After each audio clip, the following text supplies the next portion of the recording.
41 people have died and 150 are injured after a suicide bomb attack on one of Europe's busiest airports. The attack last night in Turkey has been blamed on suspected Islamic militants. It's one of the deadliest in a series of bombings in the country. Also this lunchtime, European leaders meet in Brussels to discuss the fallout from the historic referendum vote. David Cameron has appealed for the closest possible relations.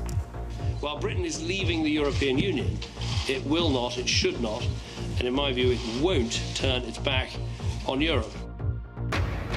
The process to choose a successor to David Cameron gets underway today. The Work and Pensions Secretary, Stephen Crabb, is the first to declare he'll stand. And more turmoil in Labour, with more calls for Jeremy Corbyn to stand down as his MPs look to whom might challenge him as leader. At a wet Wimbledon, Britain's Marcus Willis, ranked 772nd in the world, takes on the seven-time champion, Roger Federer. In the south, insecure parking, holidaymakers' cars left in a field by airport parking companies. And the Henley Regatta starts today, soggy for sportsmen and spectators.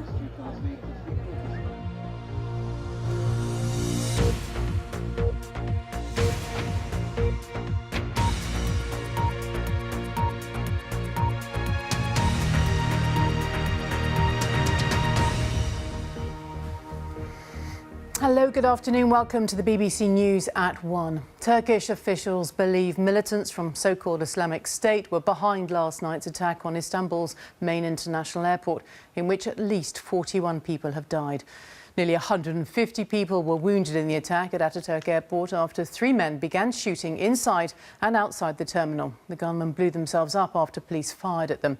It's the latest in a series of deadly attacks in Turkey. President Erdogan said the attack should serve as a turning point in the global fight against terrorism, which he said had no regard for faith or values. Well, there are distressing scenes from the start of this report from our security correspondent, Frank Gardner. The moment of panic in Istanbul as passengers fled for their lives. Europe's third busiest airport was attacked last night as gunmen targeted international travellers with a deadly mix of bombs and bullets. A suicide bomber detonating his explosive belt. This graphic footage on CCTV shows the moment one of the attackers is brought down by shots from a Turkish policeman. Wounded, he drops his assault rifle and it slides across the floor. The policeman stands over him, then spots his suicide belt and runs for his life, just before the gunman blows himself up. There were 3 bomb blasts in all. One survivor describes a narrow escape. They were shooting at the police and the police were shooting at them. Someone next to us got shot. Then we saw the bomb in the X-ray machine explode. Everybody around it died in that blast. Over 200 people were injured in this attack, many taken to hospital. Amongst the dead are Saudis, Iraqis and several other nationalities. Immediate suspicions are falling on the so-called Islamic State. The first findings from our security officials are that the terrorist attack was carried out by Daesh. But the investigation is ongoing. The airport is now functional again. Turkey shares a long, partially porous border with Syria, where IS or ISIL is based. Experts believe the more territory IS loses there, the more attacks it will plan in other countries. ISIL has been able to attract so many volunteers to the cause over the last few years precisely because they can lash out anywhere at any time. So now that they are being squeezed militarily in Syria and Iraq, they will demonstrate that they're still strong by attacking targets in Europe, in North America and elsewhere. For relatives of the victims of this latest terrorist attack, today saw the terrible wait for news outside the morgue. This is the 4th attack in Turkey attributed to IS this year. It's unlikely to be the last. Frank Gardner, BBC News. Well, with us now, our transport correspondent Richard Westcott. Richard, many airports have stepped up their security to unprecedented levels, including and specifically Turkey. So where might the breach have come really? What can we learn from this? I think what you learn is there's just only so much you can do. So if you look at this attack, for example, and you look at the attack in Brussels as well, fairly recently in the recent months, it looks like both of those attacks started before they got to the security checks. And in Istanbul, there were lots of police around. It looks like they reacted very quickly, and yet these people were still able to get in and obviously kill a lot of people. You might think, well, OK, let's move the security checks further away from the airports. That does happen in some countries around the world. They did that, actually, interestingly, in the 1980s at Heathrow after the Lockerbie bomb, and I spoke to the man who was in charge of that. And he said, in the end, it made the problem worse because you end up with a big gathering of people actually away from the airport on pavements, and they are just as vulnerable, if not more vulnerable, than they are inside the airport. So before you get to the security, ultimately it's no different from a shopping mall or a railway station. Really, the way that you stop these things is intelligence, is somehow finding out these things are going to happen in advance. You can also train more staff to look out for suspicious circumstances, and you can have face recognition with CCTV as well. But there's just a limit to what you can do. Richard, thank you. Well, our correspondent Mark Lowen is in Istanbul for us. Mark, if it is indeed so-called Islamic State behind this attack, why specifically Turkey?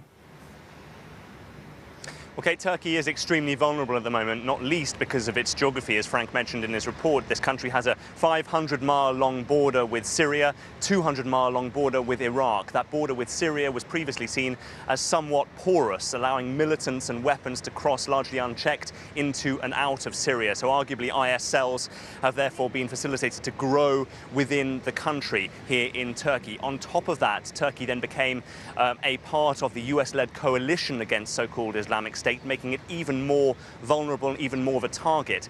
Then there is, of course, the Kurdish militancy that has grown in southeastern Turkey since the war with the armed conflict with the PKK Kurdish militants resumed last year. So Turkey now in a double threat, if you like, with the PKK and so-called Islamic State. Now, critics of the government here say that the government's security lapses and policy failures have led Turkey into the security dead end.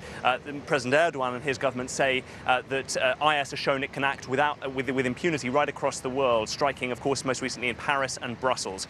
And he rejects allegations that his government has allowed Turkey to become a soft target. Mark, thank you. European leaders are meeting in Brussels this lunchtime with one notable absence, the Prime Minister. After the UK's vote to leave the EU, they're holding talks about the fallout from that historic vote. The President of the European Commission, Jean-Claude Juncker, has urged Britain to set out its exit strategy as soon as there's a new Prime Minister. Our correspondent Christian Fraser is in Brussels for us with more. Christian. Yes, it's over 40 years since the European Council met without some form of British representation at the table, but that is indeed what has happened here in Brussels this morning, and in that sense it is a watershed moment. But before he left here last night, David Cameron made the point forcibly to his fellow European leaders that if they wanted to deal with the UK on the single market in the future, they would have to find some way to curb migration. He also made the point that it was their refusal to reform freedom of movement back in February in the renegotiation which cost him the vote. And he's been making that point again this afternoon in a statement to the House of Commons after PMQs. I explained that in Britain there was great concern about the movement of people and the challenges of controlling immigration, as well as concerns about the issue of sovereignty. Indeed, I explained how these had come together. In turn, many of our European partners were clear that it is impossible to have all the benefits of membership without some of the costs of membership. And that is something that the next Prime Minister and their cabinet is going to have to work through very carefully. Well, the rest of the EU may want the UK to remain, but Angela Merkel said today that this is not a time for shedding tears, it is a time to get on with it. James Reynolds, our Europe correspondent, has this report. David Cameron left Brussels last night with a message for the remaining EU member states. Let's keep doing business together. Britain should seek, and Europe should seek, the closest possible relations as Britain leaves the EU, close relations over trade, over cooperation, over security. While Britain is leaving the European Union, It will not, it should not, and in my view, it won't turn its back on Europe. Instead, Britain may want a deal. Free trade without free movement. No way, says Europe. If you are in, you can try to change the rules.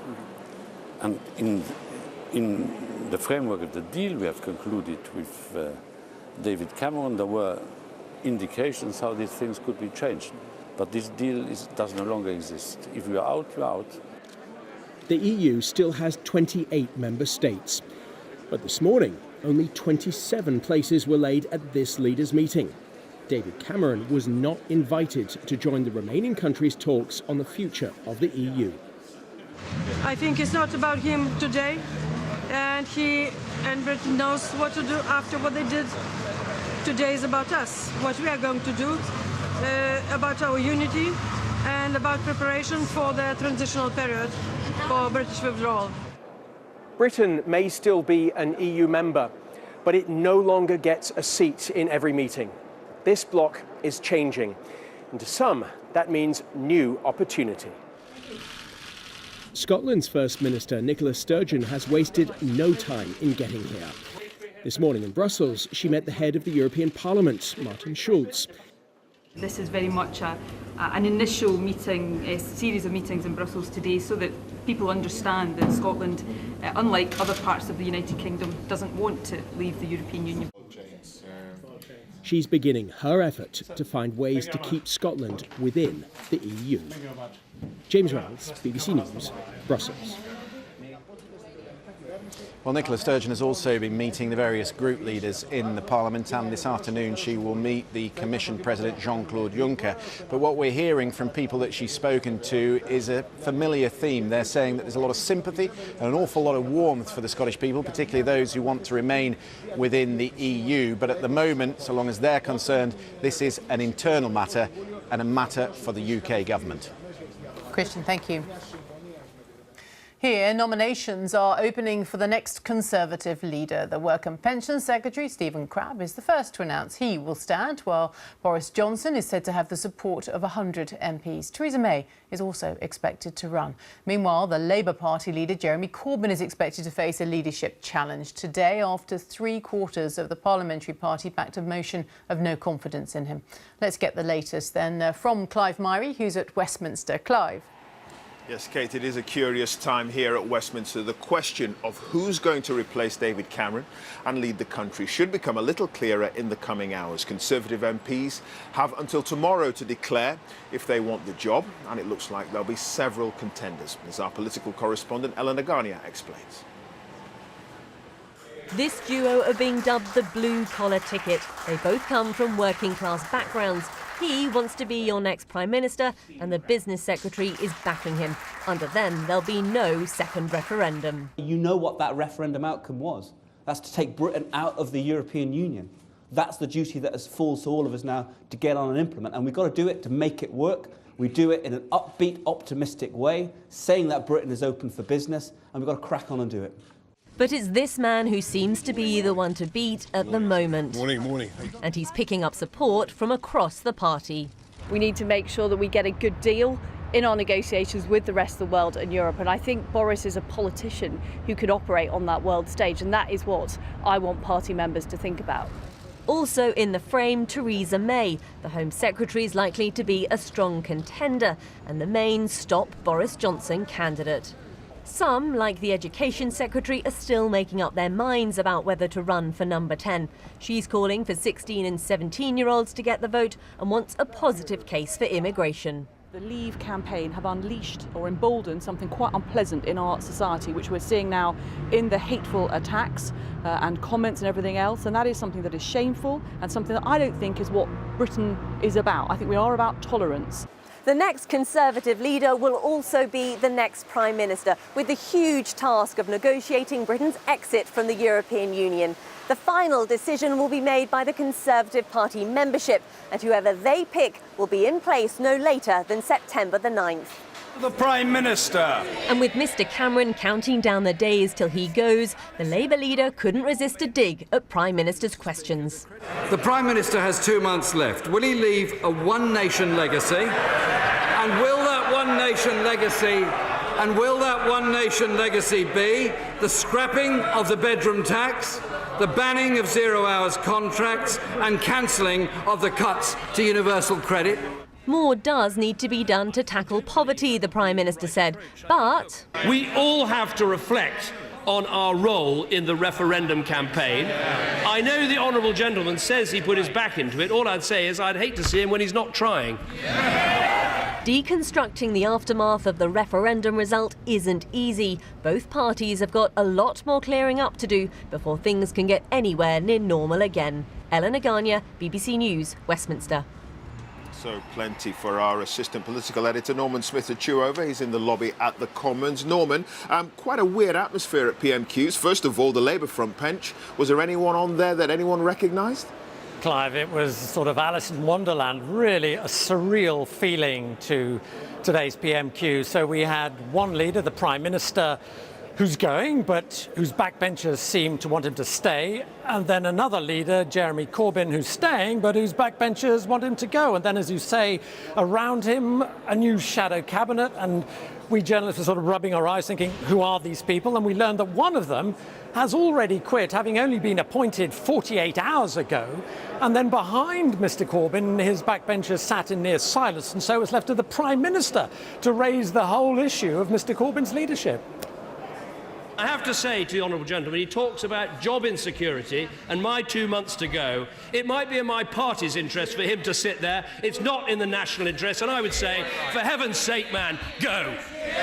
So will Mr Corbyn go? Well, I have to say his critics are struggling to come up with an agreed candidate to take him on. And in the last few moments, I spoke to one of Labour's bigger beasts, and he said to me rather woefully that he thought Mr Corbyn would stay and stand and carry on. And what about the Conservatives in their leadership election? We know Stephen Crabb has put his hat in the ring. He's the first to declare. Does it suggest Boris is still a shoo-in? Well, I think conventional wisdom is it's a stroll in the park for Boris Johnson, but we got a sense of the antipathy towards him felt by many, many Tories because of his role in the referendum campaign. One Tory in the Commons referred to him as Silvio Berlusconi, a reference to the controversial Italian politician Silvio Berlusconi. Stephen Crabb, as we were hearing, is deliberately pitching himself as the working-class lad taking on the posh boy from Eton, and Nicky Morgan chiding the likes of Boris Johnson for their role in the Leave campaign and the focus on immigration. The anyone but Boris campaign is picking up steam, and it seems to me, Clive, could prove as lively as the looming Labour leadership contest. Indeed. OK, Norman, thanks for that. Norman Smith there in the lobby at the Commons. Labour MPs are expected to announce a challenge to Jeremy Corbyn's leadership after a motion of no confidence in him was supported by 3/4 of the parliamentary party. But Mr Corbyn says he won't betray his supporters by resigning. Well, Judith Moritz has been talking to people in the Labour seat of Middleton in Greater Manchester to get their take on events. Plating up for 20 pensioners. This is the busiest moment of the day at the Domain Community Centre. But even with the lunch rush on, there's time to talk politics. Mal McCall runs the centre and is a long-time Labour voter who voted to leave the EU. I've been Labour through and through. I personally think that Jeremy should stand down. For the sake of the party, he can do what he wants afterwards. But for the sake of the party, he needs to stand down. Okay. There is love for Labour in Middleton. The party won here at the last general election. But views on Jeremy Corbyn are mixed. Well, I think he's a man who could have done great things. But I think he's ended up in the driver's seat as the engines blew up. I think he's got plenty of Labour people around him. He doesn't need them shadow cabinets. Get an election and he'll get in. He's no use to man the beast. Nigel on the news this morning was wonderful. Nigel Farage. Yeah, and that's what we need. We need power. We need somebody that would think, my God, he's good. And Jeremy isn't. This is a Labour constituency, but UKIP came second at the election, and with 60% of people in this area voting to leave the EU, there's plenty of support here for Farage over Corbyn. In the community centre's playgroup, the children come from a wide variety of cultural and ethnic backgrounds. Let's leave it on there. Let's back put the dinosaur. Jane Kay, who's in charge, left Labour behind long ago. I only voted Labour because my parents voted Labour, and then when I saw how the country was going, I voted Liberal, and then I changed to UKIP when UKIP came in. Would you be tempted to go back to Labour at any point? No, I don't think so. This has been Labour heartland, but plenty here say it isn't Corbyn country. There's a lot of work to do here to win back support by the party and whoever takes it forwards. Judith Moritz, BBC News, Middleton. The time then is 20 minutes past 1 and our top stories this lunchtime.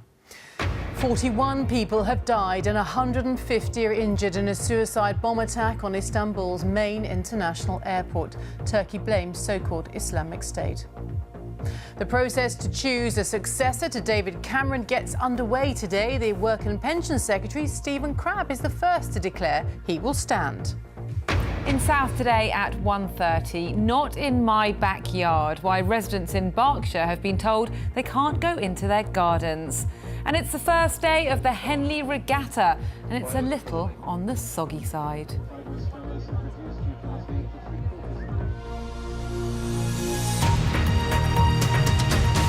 Now, police have been given new rules about how to behave when they're carrying out undercover operations. It's the first time there's been a rule book, and it says officers shouldn't have sexual relations with anyone connected to the operation.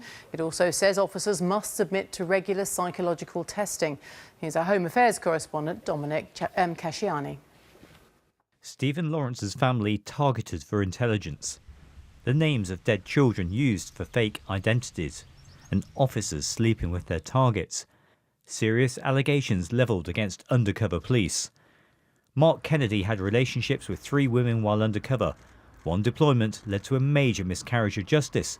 A public inquiry will soon examine his case. Today, the College of Policing for England and Wales says things have changed. It's shining an unprecedented light into the shadows by publishing the new undercover rulebook.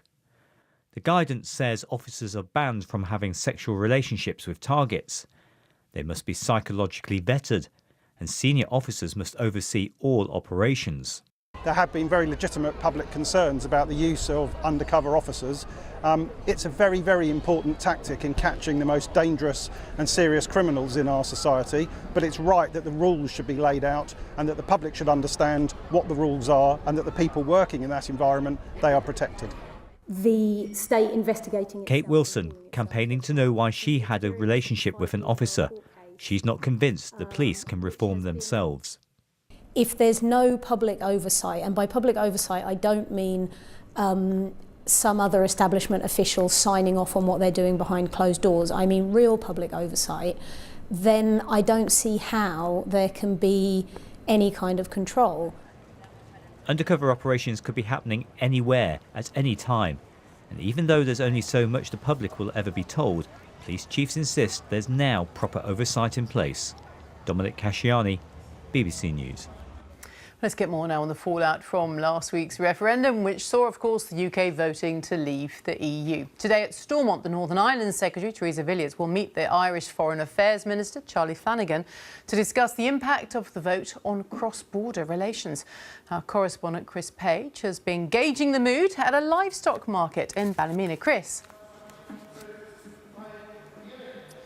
Yes, as you say, Stormont ministers meeting for the first time since Brexit today. Also a meeting between the Northern Ireland Secretary, Theresa Villiers, who of course was a leading Brexiter, and the Irish Foreign Affairs Minister, Charlie Flanagan, to assess the way forward for Northern Ireland as the exit from the European Union is managed. Now, the majority of voters in Northern Ireland voted against Brexit. 56% wanted to remain, but there were areas in Northern Ireland where there was a strong Leave vote, and this is one of them. This is Ballymena in the parliamentary constituency of North Antrim, where 62% of people voted Leave. I'm at the livestock market. It's been a very busy morning, so you can imagine hundreds of animals being bought and sold, dozens of farmers here, and I've spent the morning gauging the mood. Well, I voted yes to come out. You voted to I leave? think it'll be better for the farmer. Why is that? Too many regulations. I think for the next 2 years it will probably be worse off, but I think it'll improve then and we'll be better off out. They're promising us a lot of things, but I think we're better off than we knew we were. Oh, I think it'll not do us any harm. Can't be any worse than what it is at the minute. So a broad majority this morning here, I think, in favour of leaving. One of the reasons for that may be that this is a political stronghold for the Democratic Unionist Party, the biggest party at Stormont, who campaigned to leave. Now, they're the main party in the power-sharing government at Stormont. Their main partners, Sinn Féin, who are on the Remain side of the argument. But both parties now stressing they're going to come together and do their best to work together to try to get the best possible outcome for everybody in Northern Ireland after this vote. Chris, thank you. Well, over the next few weeks, we are going to be travelling around the UK to hear people's hopes, fears, then too maybe about the referendum vote. Today, Ben Brown is in Boston in Lincolnshire for us with more. Ben.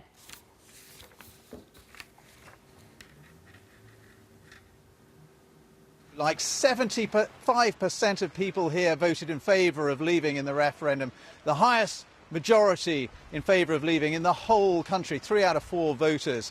And many of them say that's because of the high levels of immigration here in the last few years. 11% of the people of this town are from East European states that have joined the EU, like Lithuania, Latvia and Poland. Many of the voters here say that's too high, although they also say that since the referendum result, they now say that those people are still welcome to stay. There's some Polish people live opposite me. They send me a Christmas card. Nothing wrong with them. They all go to work and pay the taxes. Nothing wrong with that. What worries me is the amount that's come here. That's the problem, and it's got to stop. Why should they have to go? If they have to leave this country, what about all the Brits who are living in Europe? Nothing against them whatsoever. If they want to carry on doing what they're doing, that's fine, you know, but we just can't keep on having any more. If they choose to stay here, then they choose to stay here. But equally, if they choose to go home, well, that's their choice as well. It's not a thing of racism or anything like that. It's a thing of practicality. The views of some Boston voters. We've also been talking to the Polish community here in Boston. Some of them are a little bit nervous about what the referendum result means for them, though others are more relaxed. People scared, but I'm not. Why are they scared? Because they think we must leave England immediately. What I think is not true, because we're still in Europe, so... Do you feel welcome here? Yeah. I need to say I've seen on the internet loads of things, what happening and saying that people are racist, but no, I haven't met with that. Well, here in the market in Boston, it's a very rainy day, not a lot of business going on at all. But the voters we've been talking to say the resounding result of the vote here in Boston, that 75% vote, is a signal to the government and the next Prime Minister, indeed, that the people of Boston really want change and a slowdown in the rate of migration to this part of the country. OK, Ben, thank you. Now we turn to sport. It's day 3 of Wimbledon, and the British wildcard Marcus Willis will walk out on centre court this afternoon against the man who's been champion there no fewer than 7 times, Roger Federer, of course. Well, Willis, who's at 25, came through 6 qualifying matches to reach Wimbledon. He's ranked 772nd in the world. Our sports reporter, David Ornstein, can tell us a little bit more about him. David. Well, Kate, that old enemy of Wimbledon, the rain has arrived, and it means play has been stopped on the outside courts, but it does continue on centre. That court, of course, has a roof, and it means we will see the meeting between Britain's Marcus Willis and the 7-time champion, Roger Federer. Arriving for the biggest day of his career. After being talked out of quitting tennis, Marcus Willis won 6 matches to qualify for Wimbledon and continued that form in his opening round to become an overnight sensation and book a meeting with the 7-time champion Roger Federer. Yeah, it's escalated from first round qualies. I got sort of a mention on a website or two, and then each match it's all kicking off now, but it's great. I'm loving it. Willis is ranked 772nd in the world and appearing at his first Grand Slam tournament. Federer is world number 3 with a record 17 major titles to his name. But Willis does have the weapons to test the best. Marcus has got strengths that not many players have. He has a very unreadable serve. He hits shots that you probably aren't taught to hit, that aren't technically correct. at times in the match. So he's very hard to read and he's very, very difficult to play. Few are as popular at Wimbledon as Federer. Today might be different. It's more about Willis, even if he doesn't cause an upset. I don't think he's going to get the win, number one, but I do think that he's going to go out there and I think that he's going to enjoy the occasion. He's got to try and just soak up the atmosphere and as I say, at some stage, obviously enjoy it. Willis has already exceeded expectations. Against Federer, he has little to lose, and if nothing else, he'll benefit from some unique support. I think it's going to be unbelievable experience, just like for us to see him on centre court more than anything. You know, regardless, he's playing Federer, and the whole experience has just been surreal. So we're going to get right behind him. We hope everyone else watching at home and on centre court is going to get behind him like us. Shoes off if you love Willis as well, hopefully. Shoes off if you love Willis. Shoes off if you love Willis. Shoes off if you love Willis. Shoes off if you love Willis. Well, we've just heard there'll be no play on the outside courts until at least 2:30, but we hope the rain will clear a little later on, and that would allow us to see the British women, Heather Watson and Johanna Konta, resume their first round matches. Also in action today is the men's world number one, Novak Djokovic. Lovely, David. Thank you very much indeed. Well, speaking of which, then let's take a look at the weather with Phil Avery. Hello, Phil. Hello, Kate. I can match David's disappointing pictures. The summer thus far has looked an awful lot like this, and then just occasionally we've had that tease of something warmer and brighter, only to revert to type. Well, certainly for the summer of 2016 thus far. Can I add to your disappointment by suggesting that over the next few days there will be further wet spells of weather across the British Isles, some sunshine, but on the whole it'll be blustery and cool. And we already have the next batch of blustery, cool and wet right with many of us at the moment. This was the scene this morning as the rain crept ever further towards the east, including, as you've already heard from David Ormstein, into the Wimbledon area. Come the middle part of the afternoon, the rain potential is still there to be had across the southern counties of England, southern parts of Wales, the Midlands, up towards the northeast of England. Some pretty punchy showers getting into the north of Wales, the northwest of England. This wraparound of blue indicative of pretty heavy and persistent rain for southern Scotland, northern England. Then by this stage for Northern Ireland, the northern half of Scotland, well, in some areas at least, it'll be a mixture of the odd sunny spell, but some pretty sharp showers, maybe the odd thunderstorm. Those temperatures locked in the low to mid-teens at best. This is what you should be winning at this time of year.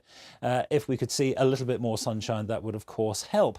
During the course of the evening and overnight, so we'll push that area of low pressure with the strongest of the winds, the wettest of the weather, off into the North Sea. A lull in proceedings, then here we go for Thursday. Bright enough start again for central and eastern parts, and then we just keep clouding it up again across this southwestern quarter, ever further towards the east. Persistent rain for western Scotland, Northern Ireland, brightest of the fair, east of the Pennines, northeastern corner of Scotland. Friday is the 1st of July. This time last year, 37. At best this year, 20 degrees, as you will see, and a great raft of showers as again we are dominated by an area of low pressure. Heaviest of the showers across northern and western parts. Best of the sunshine, and I said there would be some sunshine, will be down in that southeastern quarter, but even here, 1 or 2 showers. Come the weekend, keeping an eye on this set of weather fronts, easing their way into the southern parts of the British Isles come Sunday.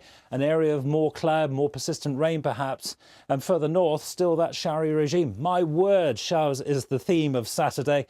Drifting ever further from west to east, some of these prolonged and heavy rumble of thunder, perhaps bit of sunshine in the mix. Come Sunday, cloudy fair again across the southern parts of Britain with bits and pieces of rain here. Further north, a mixture of sunny spells and showers, but Kate, those temperatures continue to disappoint. Well, thank you. That's all from us for now on BBC One. It's time for the news where you have a very good afternoon. Bye-bye.